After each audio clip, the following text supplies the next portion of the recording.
Assalamu aleykum. Deməli, biz bugün haymorid xəstəliyi haqqında ümumiyyətlə məlumat verək və müalicələri haqqında məlumat verək. Haymorid xəstəliyi kimin bildiyimiz xəstəlik, almacıq sümüyü daxilində yerləşmiş haymor mağaraları var. Deməli, bax bu nahiyədən təxminən düşür, yuxarı bizim dişimizin kökü gedir haymor mağaralarına dirənir və bir də burada yerləşir. Bunlara deyirlər haymor mağarası, ona görə belə bunu da iltihabı olanda it iltihabı şəkilçisi deməkdir, haymorid. Amma biz bəzi hallarda burada da ciblər var, buna frontal ciblər deyirlər. Bunun elmi adı frontitdir bu xəstəliyin adı. Bu hissələri, əgər alın cibində yerləşən ciblərin iltihabı baş verirsə, buna həkim kimi biz frontit deyirik. Amma xalq arasında elə buradakı iltihabada, buradakı iltihabada hamısını haymorid deyirlər. Olsun. Yəni bu ciblərin hamısının burun boşluğuna açılan bir hissəsi var. Hansı ki, biz qrip olanda o burun boşluğuna açılan yollar qapanır. Və görürsünüz ki, adam görürsünüz qrip olanda nətər burnunla danışır. Bu o deməkdir ki, həmin o mağaralara açılan yollar bağlıdır. Ona görə xəstə burnunda danışır. Biz haymoriddən əziyyət çəkən insanlar da kəskinləşəndə, xəstəlik kəskinləşəndə burunla danışmaq kimi hallar özünü göstərir. Məsələn, mən xəstələrlə danışanda hiss edirəm ki, bunda haymorid əlaməti var, yoxsa yoxdur. Deməli, xəstəlik özünü necə göstərir? Burundan daimi olaraq çirk axır, bəzən xəstəlik kəskinləşəndə daha çox axır, xəstəlik xroniki hala keçəndə yavaş-yavaş axır. Sonra xəstə kondisionerli otaqda oturanda və yaxud da qış olanda başına papaq qoymayıb çölə çıxanda, bu kimi hallarda burundan axmalar çoxalır. Bəzi xəstəliklər var ki, bu xəstəliklərdə də burundan çirk axır. Məsələn, allergik xəstəliklərdə də burundan çirk axır.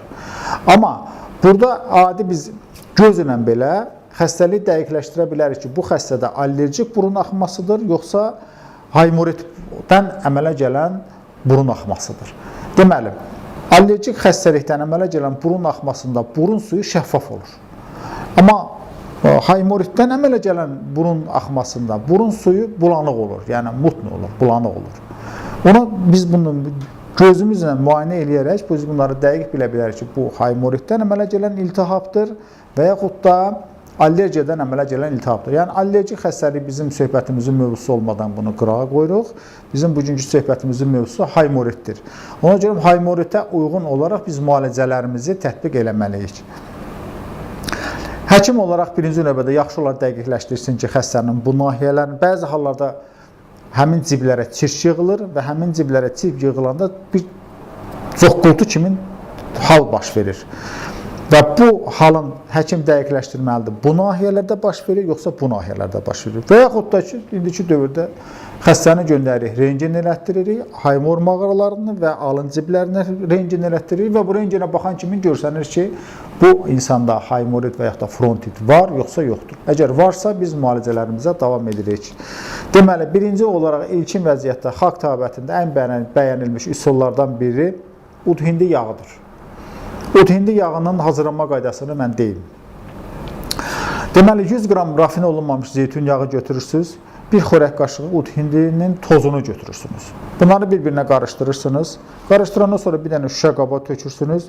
Qoyursunuz, yaydısa günəş altında qalır, tünd şüşə qaba qoyursunuz. Günəş altında qalır 3-5 gün. Qışda ola bilər, məsələn, qışda sizi bu hal baş verib, qışda tutubsa, bunu bir-birinə qarışdırandan sonra qoyursunuz evdə sobaya, duxovka deyirik, duxovkaya. Duxovkaya da verirsə 60 dərəcə temperatur, təxminən bir 12 saat qalır 60 dərəcə temperaturda. Burada, deməli, ud-hindinin tərkibində olan təsir edici maddələr keçir yağa. Sonra bunu süzürük, süzməsəz də olar, yəni, amma süzəndən sonra artıq bizim ud-hindi yağımız hazırdır. Həmin bu yağdan gündə 4-5 dəfə uzanılı vəziyyətdə burnumuza tökülür, bir 4-5 damcı. Bunu təxminən bir aya qədər eləyirik. Ud-hindi yağı bizə nə verir? Ud-hindi yağı, deməli, ud-hindinin özü çox güclü iltihab əleyhinə təsiri var.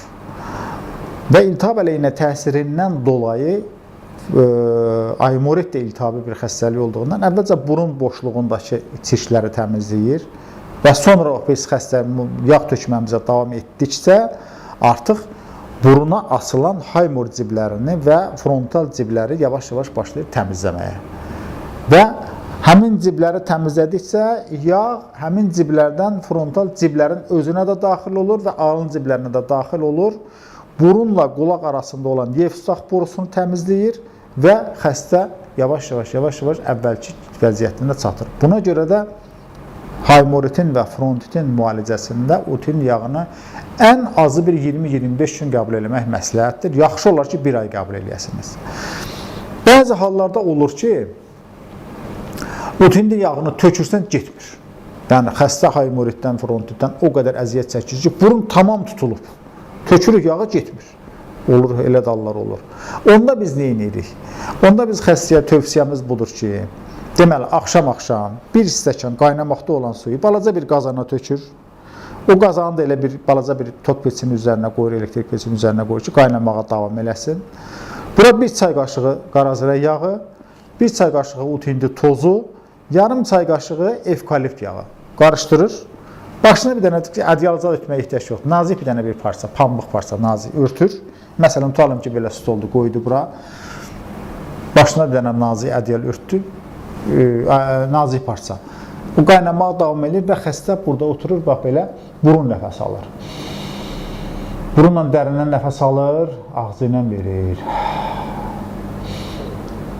Ola bilir ki, məsələn, bu buxar qaynayır, xəstəni belə bezdirir, qaşdırır sifətini. Onda şey deyil, onda biraz belə bir şeyin başını örtdüyü parçanı biraz aralasın. Hava da gəlsin, heç bir problemi yoxdur. Amma bunu bir 10 dəqiqə eləsin. Bu bizə nə verir? Deməli, həmin buxarın tərkibində, hansı ki biz ondan burun nəfəs alırıq, orada ut hindinin, qarazirənin və evkaliptin uçucu efirləri o buxarın tərkibinə daxil olaraq bizim burnumuza daxil olur, uçucu efirləri.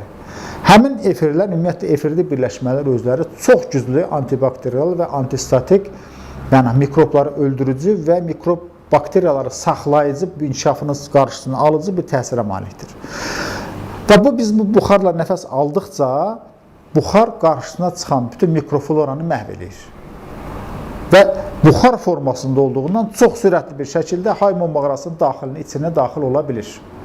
Eyni zamanda frontal ciblərimizin içinə daxil ola bilir və öz güclü bakteriosit təsirini göstərərək oradakı mikrofloranı məhv eləyir, infeksiya ocaqlarını dağıdır və utindi yağının tökülməsini də rahatlaşdırır, qarşısını almır, yəni rahatlaşdırır və biz hər axşam çox lazım yox, məsələn bir 10 gün hər axşam buxar qəbul eləyə-eləyə utindi yağını əgər biz tökəriksə və bu 10 gün buxar qəbul eləyəndən sonra 1 ay müddətinə də utindi yağını tökərək biz burun boşluğunda əmələ gəlmiş iltihabın da qarşısını alacağıq, ağır nəfəs almanın da qarşısını alacağıq, burun balıq qulaqlarının böyüməsi nəticəsində əmələ gələn burun poliplərinin də kiçilməsinə səbəb olacağıq. Əgər biz uzanılı vəziyyətdə bunu tökəriksə, burnumuza tökülən yağ bizim boğazımıza da daxil olaraq boğaz qlandulasından əziyyət çəkirsə, bunun da qarşısını alacağıq. Yəni, burun-boğaz xəstəliyini tamamilə biz qarşısını almış olacağıq inşallah.